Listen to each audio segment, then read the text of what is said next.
प्रिय छात्रों, आज अपने अध्ययन करेंगे विनियोगों का लेखांकन, अकाउंटिंग फॉर इन्वेस्टमेंट्स। क्या होता है इन्वेस्टमेंट, और फिर उसके बाद देखेंगे उसकी अकाउंटिंग किस प्रकार की जाती है। कोई संस्था अथवा व्यक्ति जब अपने अतिरिक्त धन यानी कि सरप्लस मनी को ब्याज, लाभांश अथवा पूंजीगत लाभ कमाने के उद्देश्य से सरकारी, अर्ध सरकारी एवं गैर सरकारी संस्थाओं की प्रतिभूति, बॉन्ड अथवा ऋण पत्रों एवं कंपनियों के समतांश, अधिमानंश एवं म्यूचुअल फंड के यूनिटों आदि में जमा करवाता है तो उसे राशि का विनियोग करना कहते हैं। प्रतिभूतियों, बॉन्ड, ऋण पत्र, अंश, अर्ध सरकारी संस्थाओं की प्रतिभूतियों के क्रय विक्रय करने से लगाया जाता है विनियोगों का अर्थ। किसी भी विनियोग के क्रय विक्रय संबंधी लेखांकन व्यवहार को ही विनियोगों का लेखांकन कहा जाता है। अब इसमें जो बात समझनी है कि सरप्लस ऑफ द मनी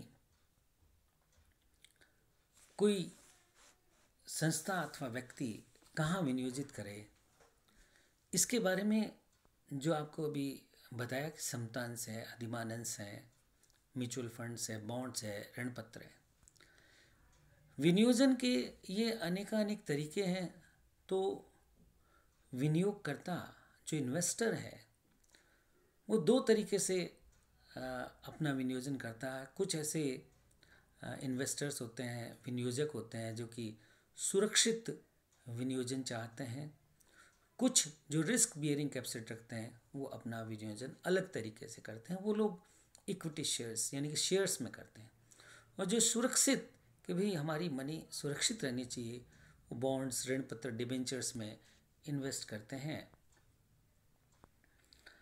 अब इनकी जो परचेज करना, सेल्स करना, क्रय करना, विक्रय करना, ये कैसे किया जाए, किस प्रकार का इन्वेस्टमेंट्स हो, वो देखते हैं। टाइप्स ऑफ सिक्योरिटीज़ जो मार्केट में अवेलेबल है सिक्योरिटीज़, वो प्रतिभूतियों के प्रकार। सिक्योरिटीज़ जो है तीन तरह की होती है: government securities, semi government securities और कॉमर्शियल सिक्योरिटीज़। सरकारी प्रतिभूतियाँ, अर्ध सरकारी प्रतिभूतियाँ और वाणिज्यिक प्रतिभूतियाँ। गवर्नमेंट सिक्योरिटीज जो है सरकार द्वारा जारी की जाती है।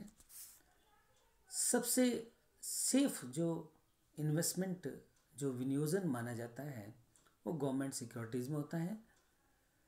इसका जो रिटर्न्स यानी कि प्राप्ति जो होती है वो तुलनात्मक रूप से कम होती है, इनकी जो रिटर्न्स है, क्योंकि सुरक्षित, पूर्ण सुरक्षित है ये। इसके साथ साथ अगली जो होती है सेमी गवर्नमेंट सिक्योरिटीज़, इसके अंतर्गत नगर पालिका, नगर निगम, जिला board, housing board, port trust, विश्वविद्यालय आदि इसके अंतर्गत शामिल किए जाते हैं। सामान्यतः केंद्रीय या राज्य सरकारों द्वारा ऋण की अदायगी एवं ब्याज के संबंध में प्राय गारंटी दे दी जाती है। नगर निगम है, नगर पालिका है, बोर्ड्स हैं, जनरली सेंट्रल गवर्नमेंट या स्टेट गवर्नमेंट इसकी गारंटी दे देती है। तो ये भी सुरक्षित माने जाते हैं। इनका जो ब्याज होता है रिटर्न्स पे, यदि बॉन्ड्स इश्यू किए गए तो वो भी कम होता है, क्योंकि ये भी सुरक्षित होती है। फर्स्ट सेंट्रल गवर्नमेंट, फिर सेमी गवर्नमेंट सिक्योरिटीज़। अब जो लोग रिस्क बियरिंग होते हैं वो लोग कॉमर्शियल सिक्योरिटीज़ में इन्वेस्ट करते हैं, और इसमें ये कहलाती है नॉन गवर्नमेंट सिक्योरिटीज़। ये दो तरह की होती हैं।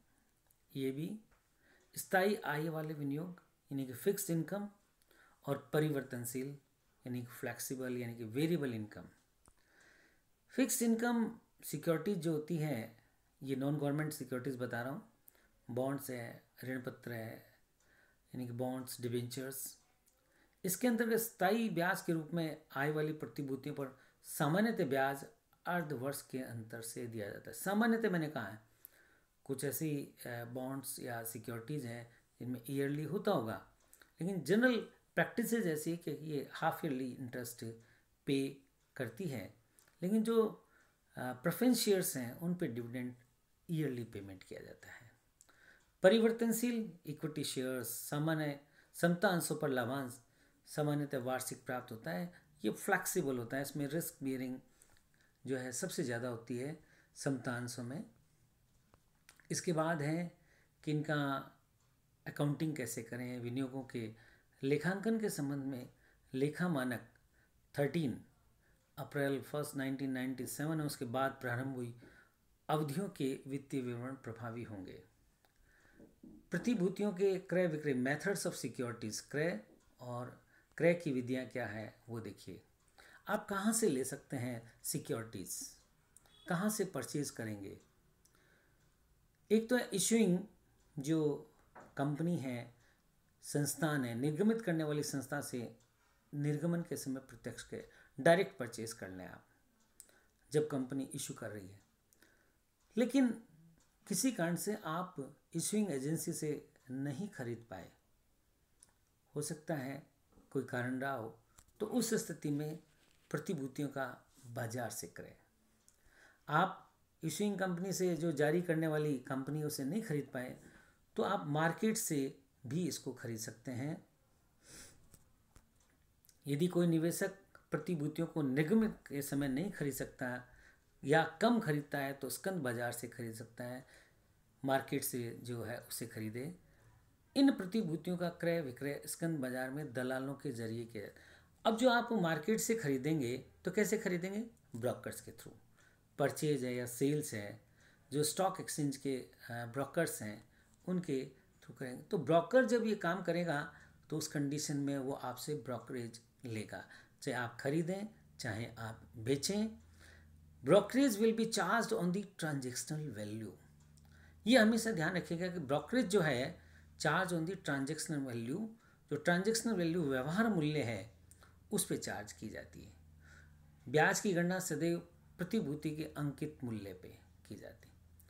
Interest is always paid on face value, calculation on face value. Interest आपको फेस वैल्यू पे दिया जाएगा, जबकि ब्रोकरेज किस पे होगी?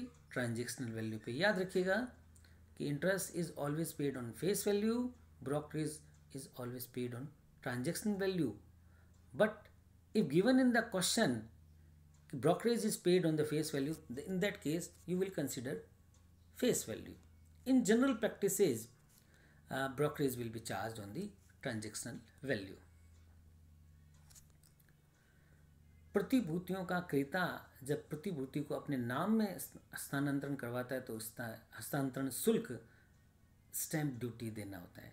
ऐसा होता है कि जो बायर है, क्रेता मीन्स बायर, वो उस सिक्योरिटीज़ को अपने नाम में करवाता है, अपने नाम में ट्रांसफ़र करवाता है, तो stamp duty as per norms, जो स्टैंप ड्यूटी रेट्स हैं वो उन्हें पे करनी पड़ेगी।